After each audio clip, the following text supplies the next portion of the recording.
Nyu-Yorkda license olsam, Ha. NCLEX topshirib, Ohioga kelsam transfer qilsam bo'ladimi debdi. Endi masalan, imtihonga o'tirdingiz, u farqi yo'q. Alyaskada ham olsangiz, Yaponiyada ham olsangiz farqi yo'q. Faqat o'sha imtihonga o'tirishingizdan oldin sizga qaysi shtatga ma'lumot beraylik degan joy bo'ladi. O'shanda man paytda ikkita edi. Ikkitamidi? Esimda yo'q ekan bag'i. Bitta yo ikkita shtatni tanlaysiz. Masalan, siz hozir Ohioda topshirsangiz, Michiganga kelib yo Nyu-Yorkda ishlayman desangiz, Nyu-Yorkka shu imtihonimni nima bergin deysiz.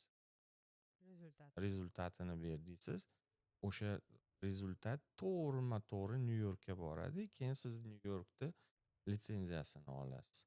Lekin Ohioda bo'lsangiz, Ohio juda katta nimasi bor, imtiyozi bor, chunki nima deydi, litsenziya hozir masalan nechta shtat? Bir 20-30tami, 40 onlaynda compound shtat bo'ladi. Bu compound degani Ohio'ni litsenziyasi bilan kamida 30ta, 40ta shtatda bemalol ishlasangiz bo'ladi.